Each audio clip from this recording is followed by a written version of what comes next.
Okay, next speaker is Aalok Misra from IIT Roorkee, and the title of his talk is Differential Geometry of Flavor Memory in M Theory at Intermediate at Hooft Coupling. Okay, Aalok. Okay, I hope I'm audible and my slides are visible. Yeah, everything is fine. Okay, great. So thank you.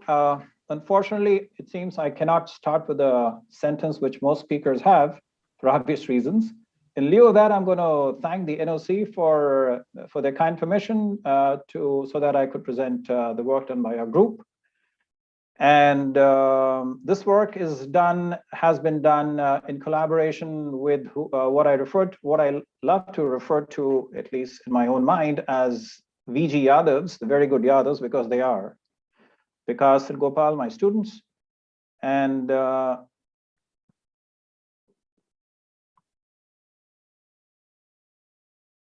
okay, so basically the talk is going to be about classification of non-supersymmetric geometries relevant to a top-down holographic thermal QCD at intermediate couplings. So that's the basic theme. And a customary outline would go something as follows. I'm going to be quickly reviewing something which I have talked about in previous installments of NSMs. A no-brainer M-theory dual, but this time it's going to be eventually including or inclusive of the quadratic corrections and curvature of, and this is a dual of large and thermal QCD-like theories. And essentially, it's the first steps towards working out top-down thermal holographic QCD at intermediate coupling. In that process, to get some physics context, I'm going to be talking about flavor memory. And I'm going to go back to my thesis days, which is I'm going to make contact with chiral perturbation theory, but from M theory.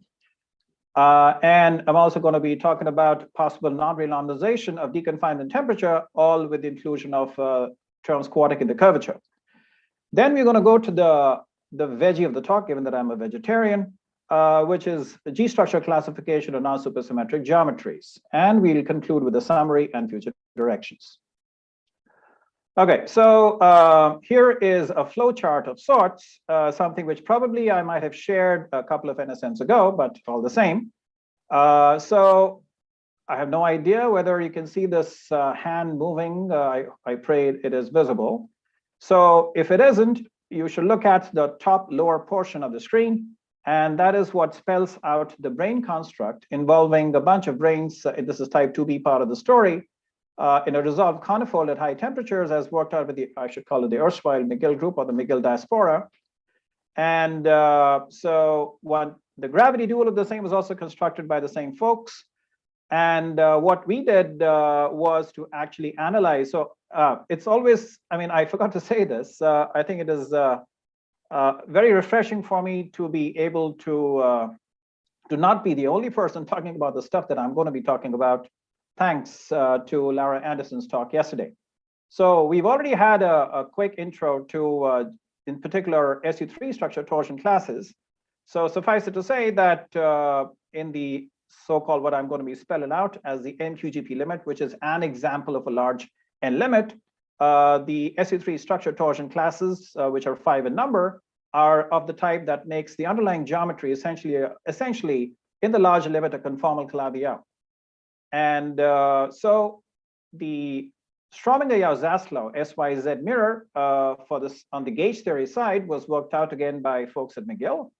And they ended up getting essentially type 2a construct, this time with a deformed conifold at finite temperature.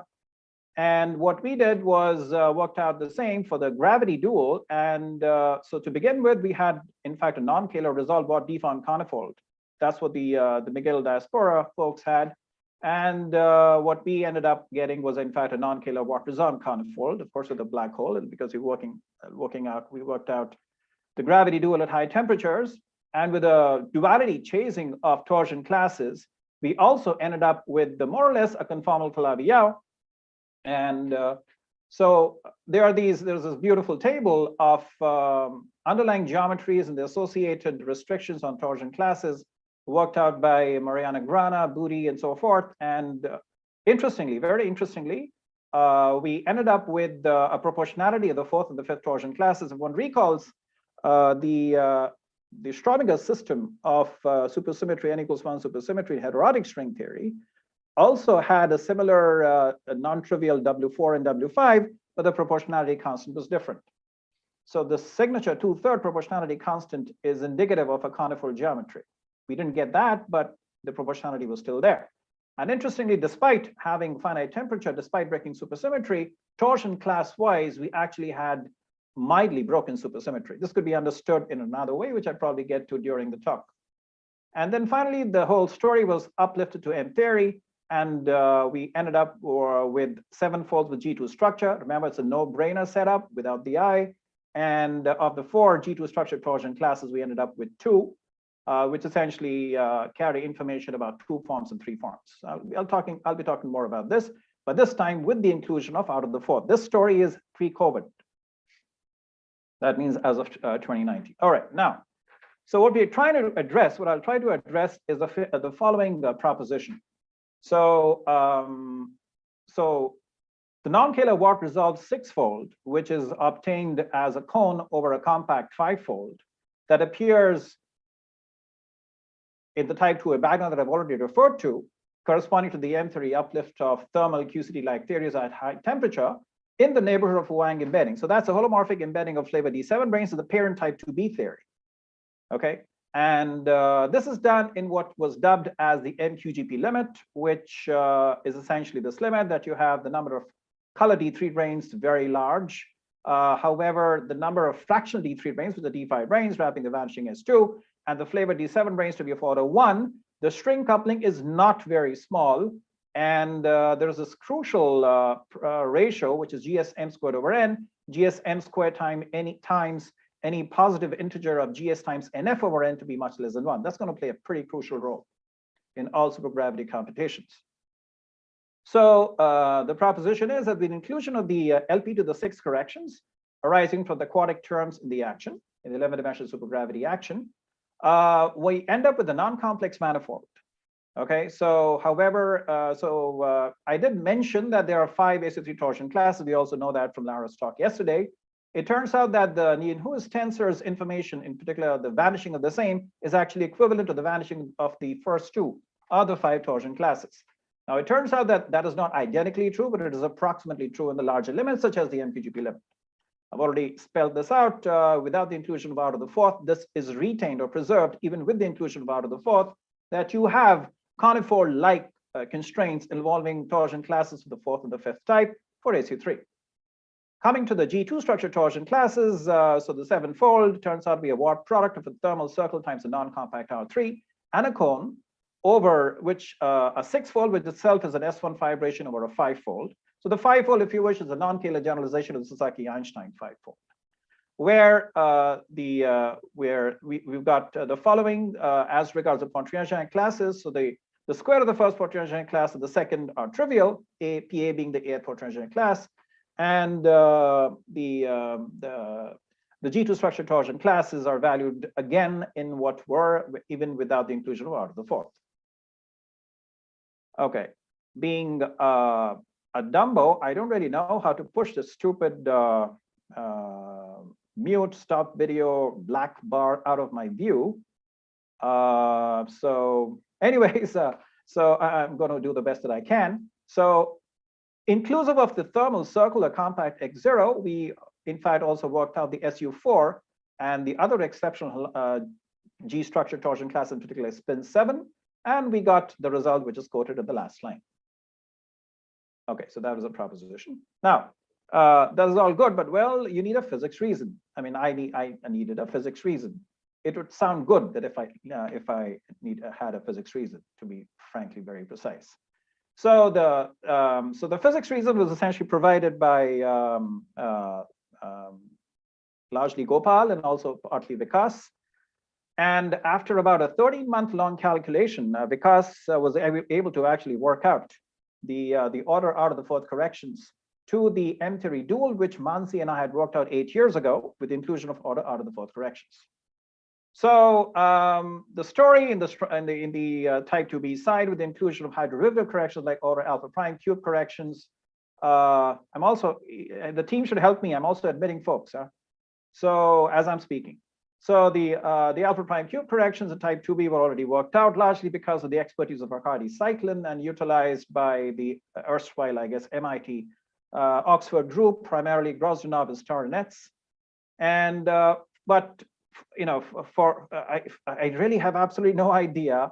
It's just too good to be true. But this n equals 4 super Yang-Mills should not have anything to do with real QCD. But apparently, there's a lot of stuff which goes on. So we were not happy with that, and we decided to actually pursue the M theory uplift, or what we would consider to be a much closer M theory uplift of what we call as thermal QCD-like theories, which means theories which have a non-trivial RG flow of the gauge coupling, such that you have UV conformality, infrared confinement, and fundamental quarks. All right, so this is old hat. We all know about this, when we talk about the hydroderivative corrections. So there are essentially 1, 2, 3 varieties of hydroderivative terms, which are spelled out on the second line. So one has, perhaps some of us are more used to the so-called T8 notation. So you've got T8 R to the 4th, that's your J0. You've got epsilon 11 R to the 4th, which is your epsilon 8, which is an 11-dimensional generalization of the 8-dimensional Eulerian density.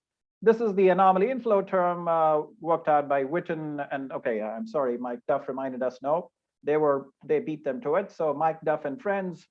And then we've got this whole list of terms involving the 4-form fluxes and R cubed with the T8 squared tensorial structure, which was given by Minassian, Simples, and so forth. We picked out a sample term. And this is with the expectation that you can actually holographically renormalize this action. We will actually make some remarks that it can actually be done. And this X8 or friend is, again, a linear combination of the square of the first for transition class and the second for the 11th fold. So you got the equation of motion, you got the Bianchi identity, and henceforth, the LP to the 6 corrections are going to be labeled or relabeled as beta. Now, the long and short of the story is this, that you perform an order beta expansion of the metric and of the 3-form potential. And one can actually show, so there's a cool result that we had gotten several years ago, which actually showed that, because remember the triviality of the Pointier's class, you can actually show that X8 is trivial. And then you also end up with these constraints. So there's a magenta worth of constraints, there's a brown color worth of constraints, and of course a black. Now, strip CMN henceforth are going to denote the constants of integration appearing in the solutions of the equations of motion for this FMN, which basically encode the information about the order beta correction to the MQGB uplift worked out by Mansi and myself 8 years ago.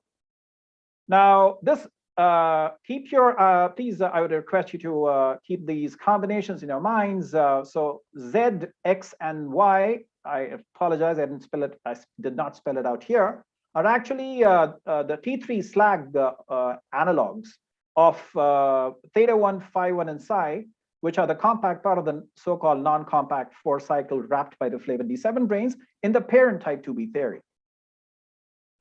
Okay, so it turns out that it suits one more if one works in 2 kinds of coordinate patches. If you are restricting yourself to being near the Wang embedding locus of the flavor D7 branes in the parent type 2b story, which is psi to be an even multiple of pi or not. It turns out that in the former, one has a beautiful simplification of a decoupling of the radial direction from the angular directions. Okay. So this is just a sample of what J0 and E8 looks like. What Vikas very painstakingly actually showed is a hierarchy of the higher derivative order out of the 4th terms. And it's written in the last line. Okay, a quick remark about if you work out the on-shell action, one can actually show that first off, you've got 2 kinds of UV divergences of the type written in the last 2 lines. And one can actually construct systematic boundary counter terms to cancel the same. So now let's come to the first, yeah, I apologize, there are no pictures. There's one sorry excuse of a graph that I have later on, but it's just black and blue and green with, I don't know why this turned out to be a blue, but blue in my color coding scheme are supposed to be stuff that we've done. Red is supposed to be what others have done, and black is the commentary. Of course, supplemented by my verbal commentary. So what we have here is a list of corrections, and what the second and the third rows, third and the fourth columns, for God's sake. The third and the fourth columns give us is information about the infrared enhancement and the large suppression. So why do we care? Well, it turns out that the so-called order beta corrections to the M theory uplift can actually symbolically or succinctly be written in the following form. Script RH as written here. Actually, I can't see what the heck is written over here because of the stupid black bar. But anyways, it's supposed to be actually a dimensionless object that you construct, which is a ratio of the horizon radius and the d5 to d5 separation, which is something which we use as roughly a boundary between the UV and the UV IR interpolating region in the infrared. Okay, so therefore, I mean, RH is much less than 1. Log of this is going to be something which can be the modulus of log RH can be pretty large. Now, so what you have is therefore a competition between an infrared enhancement coming from these log RH factors, log stripped RH factors, and an N suppression coming from these reciprocal powers of N. So, okay, so then basically what does it tell you? It tells you, okay, if it so turns out that the infrared enhancement wins over the large N suppression, then you are all set to go to the next order in the correction, whatever that is. It also turned out, okay, I don't know why I've written the first point I've already said verbally. The second point has to do with the following fact that, very interestingly, the higher order derivative corrections also carry with them, most of them, information about the non-conformality in the story. Now, the non-conformality in the story is actually encoded in the number of fractional D3 branes, so these D5s rapidly vanishing as 2, denoted by M. If you turn out the M, most of the corrections drop out. Now, okay, I'm halfway through, plus a minute or something. Now, so this is where Gopal steps in. So in fact, I would invite you to check out his talk at what is called as HEPCATS, which is organized by this consortium of IISER-Mohali, IIT Roorkee, and bunch of, and in principle, Roorkee also, though we've never done it. So he has a talk tomorrow. He's going to be talking more about this stuff. So he has taught me a lot of stuff. I hope I've been a good learner, at least a moderate one. Now, this is where I make contact. This is kind of an homage to my supervisor, the late Professor Daniel Colton. Of course, back then in the day, I was working from a nuclear physics point of view, but now, of course, So now we're going to be briefly, so let me just mention the summary. So the idea is that if you try to reproduce the Gasoloid-Wheeler's SU3 chiral perturbation theory Lagrangian up to order P to the 4th, P being typically, like, let's say, a pionic mass in the setup, from M theory with the inclusion of order out of the 4th corrections, you end up with some surprises. One of the surprises that you get is actually a connection between a 1/n suppression coming through, let's say, the GSM squared over n corrections and these the order out of the 4th corrections. So the manifestation of that is that one can actually show that you can relate the resolution parameter of the blown up S2 and the resolved, the resolution part of the geometry to the infrared cutoff. And so intentionally, this B is supposed to, we call it a bare resolution parameter. So this is the stuff, this is a proportionality constant, which is independent of the logarithm term of R0 and also independent of the non-conformality correction. The message that the takeaway in this is that apart from that competition between the infrared enhancement and large N suppression, there is actually a contribution that you pick up, which is LP cubed over N, okay, which we had missed earlier. And okay, so this is a kind of a wordy slide. I'm not too wordy myself, but let me just see how we can go about this. So the long and short of this part of this slide is, and probably even yeah, mostly this one. It turns out that the order beta to the order beta correction, the contribution of the order beta correction to the M theory metric, which is used in the coupling constants. You work in the chiral limit of the chiral perturbation theory, the Lagrangian, it turns out to have a very specific linear combination of the stripped CMNs that I alluded to earlier. Yeah, so, and these stripped CMNs are precisely the ones which correspond to the compact part of the non-compact 4-cycle wrapped by the flavor D7 branes in the parent type 2B theory. So this is what we allude to as memory, flavor memory. Okay, so Gopal also taught us this. So apparently there was the cool paper by oh, where the heck is it? But anyway, it's by Klebanov, Morgan, and the third guy, which I don't remember. I'm sorry. Which talks about computation of deconfinement temperature by entanglement. So there's a lot of talk on entanglement. That's where Gopal comes into the story. So he taught us how to calculate deconfinement temperature. So we went about calculation of TC in by two different routes. The one was the usual old Witten style semi-classical computation, and the other one was by this other route that I mentioned. It turned out that there is so this is something that Ashok had also referred to earlier. I mean, there's this beautiful computation of 4 graviton scattering in the presence of a Dean-Sinton background in 1987 by Michael Green, 𝗬𝗀𝗀, Green, and Van Hove. And there it turns out that there is actually, if you look at it, so they conjectured an SL2Z completion of the order out of the fourth contribution in that scattering.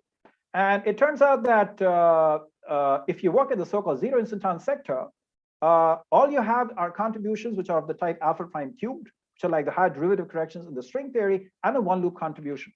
Now we actually show that it is actually consistent. One can consistently show that the TC that you calculate with the exclusion of order out of the fourth terms also can stick or can still be the same even with the inclusion of order out of the fourth terms, provided you end up with the following match. So you match the contribution coming from the M theory circle on the thermal side, which is the gravity dual to temperatures below TC, with the same linear combination which appears in the M chiral perturbation theory low energy coupling constants matched with experimental data, which carried information about the compact part of the non-compact flow cycle wrapped by our good old flavor D7 brains in the parent type 2b theory.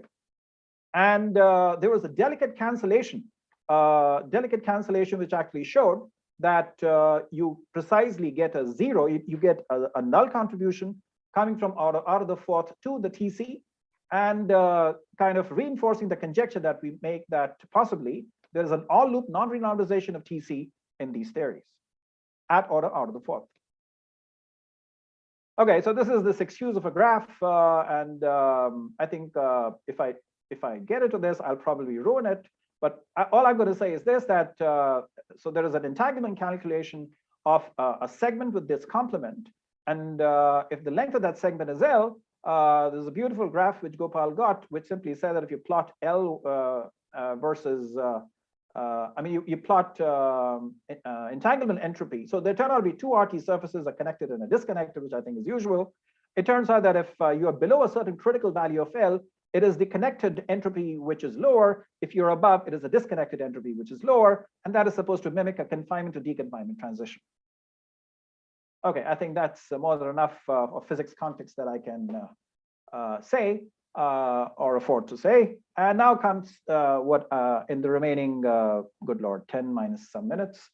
Okay, so I think I would heavily lean on the quick intro which had been given by Lara yesterday. And all I'm going to say is this, that so in general, if you got G-structure torsion classes, you'd actually, in the context of, let's say, 6 folds, you're talking about the non-𝗬𝗀𝗀ness of your manifold. And in the, let's say in the context of 7 folds, if you talk about G2 structure torsion classes, you're talking about the non-G2 holonomy-ness, to coin yet another word, of your 7-fold. Okay, so I think, yeah, I just wanted to point this out, that the literature, if you do a wiki search in the math literature, so we know that there is a wiki page maintained by Urs Schreiber, NLab, now NCAT Lab. So this is some a screenshot of some of the papers having to do with the G structure and in fact even generalized complex geometry, which by the way we don't use. And in the context of G structures relevant to M theory duals of thermal QCD, that's our paper at the bottom. And apparently ours is the only one out there. Okay, so it is a well-known problem that there is no existing classification of non-Kähler geometries. You can look up a nice paper by Magdalena Larfors. There are attempts which have been there in some specific contexts by the Berlin group of Dieter Lewis and friends and Mariana Grana and so forth. But in general, it's a difficult problem, probably an unsolved problem. So what we wanted to do was to at least try and look for a classification of SU3, G2, spin 7, and spin 4 structures relevant to non-SUSY string theoretic duals or larger thermal QCD-like theories and their M3 uplifts. Okay, that is what we wanted to do. And this is the first step in that direction by looking at the order out of the fourth corrections. Okay, so okay, there's a way. I mean, there are ways you can motivate these torsion classes. I think I'll just mention the spin 7 because there is a cute little identity which talks about the existence of spin 7 folds given by Ivanov, and based on a little modification of the arguments mentioned earlier, you can actually show that each of these three terms is actually trivial. So it points out that the existence of a spin 7 structure, we actually work it out. So though it's going to eat into my time, I just wanted to mention something which when we found, which when I came across, it was very surprising. So there are these nice, there's an appendix of the written by Umemura in these very old Dave Mumford lectures, Tata lectures. And that's where he talks about, Umemura talks about writing solutions to polynomial equations, roots of the polynomial equations in terms of what can be called as Siegel theta functions. So it turns out that obviously, if you want to work out the coefficients, you'll be required to diagonalize the metric. It turns out that you will have to eventually, in the psi equal to 2n pi quadrant patch, you'll need to actually solve a quintic. And so this is one of the roots.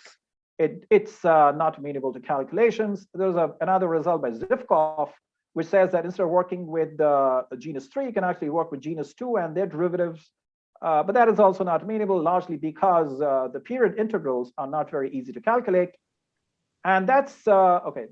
That's where I came across this amazing book written by I don't know, it's Bruce King. I don't remember. It's called Beyond the Quadratic Equation. The cool thing is that this is a book written by.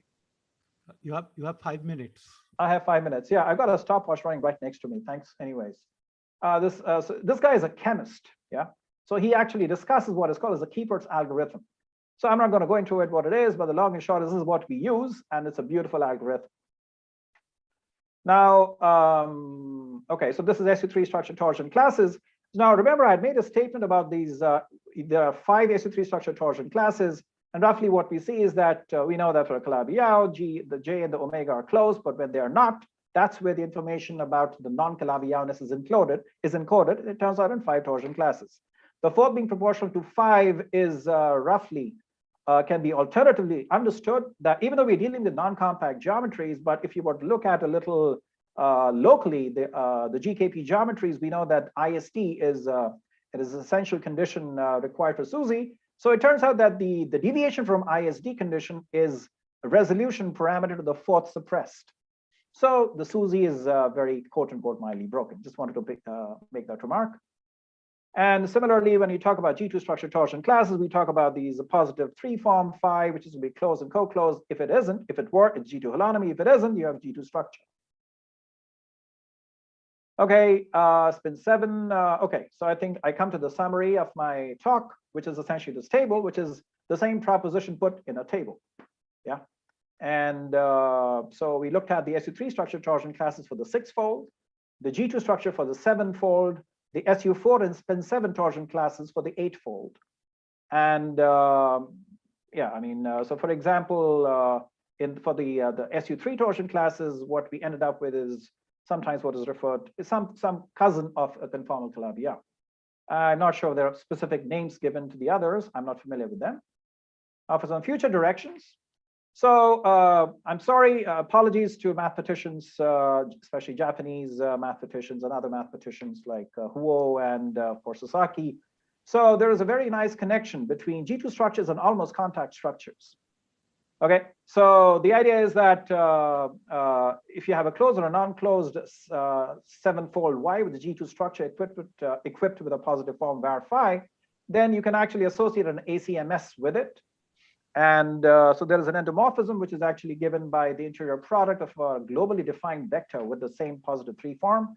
And you can talk about there was a talk in this conference in the context of thermodynamics, though in classical mechanics, but This is in the context of getting it from G2 structures. And then, I mean, one of the things that we want to do is actually look at a classification of almost contact, almost contact-free structures, contact-free structures, and associated SU2 structures in here. And also, there is a way of talking about, this is something which we are exploring, about reducing the G2 structure to SU3 structures. Okay, so with that, I conclude. I think I'm within time. Thank you. Okay, thank you, Aalok. Okay. Any question? Somdat, I think, raised his hand. Yeah, Somdat. Yeah, so could you go back to your action for the M theory, the slide on which you have the action for the M theory? Can you see it? Yeah. Yeah. So, yeah. So the understanding is that when you compactify on some 7-dimensional manifold, you get the QCD action, right? That's the understanding, right? That'll be too ambitious, but I mean, this is the supergravity, the bulk part, probably, yeah, because remember that, I mean, yeah, I mean, it is too ambitious a statement. I would hesitate. My question is, what do you mean by the M theory lift of QCD? What exactly do you mean by that in the context of this action? Yeah, okay. So here's the story. So remember, let's go back to this flowchart with your permission. Oh, without. So which is this, that, so the starting point of the story is a 10-dimensional theory, whatever that is, yeah. It turns out that this theory is defined in 10 dimensions, and it is what is referred to as type 2B theory. Now, remember I said, I showed something which I call as an NQGP limit, which is spelled over here. I have no idea how to highlight, good Lord. So you realize here that I made a statement. I hope you recall that I made a statement that the string coupling is not small. Now, when the string coupling is not small, strictly speaking, you better address the background from an M theory perspective. Now, the question therefore is, how does one go from the type 2B 10-dimensional background to M theory? Okay, so that process of going from 10 to 11 is an uplift. But I mean, this, though you didn't ask, I'm just putting it as a one-line addendum, is actually this uplift is actually a two-step process. First, you go from B to A, type 2B to type 2A, and then there is a direct prescription given by Witten of uplifting that type 2A to M. So that's the uplift. Okay, fine. Now how do you get the QCD action? That's what I'm concerned about. Okay, so yeah, sure. So let me take you to something which I had not shown, which is in the context of NCIPT. Okay, so the chiral perturbation theory action is, of course, not QCD action. It is by itself an effective theory. But what we ventured to try was to actually get that action, if you wish, starting from M theory. Okay, so I don't know if I can get to that slide, but while I'm trying to, let me just speak anyways. So the idea is that you have an effective theory, which is the Gasser-Leut-Wheeler theory. Here we go. So you realize that this is an action, which is an order P to the 4th action. The order P squared action, it turns out that there are only even powers, which you can easily argue just by simple power counting due to Weinberg. It turns out that the leading order term is essentially more or less, there is a universal term, which is essentially, if you wish, a nonlinear sigma model, along with a mass term if you want to break chiral symmetry. And in the chiral limit, these are the only terms that you can get. Now, the question is, can we reproduce these terms from M theory?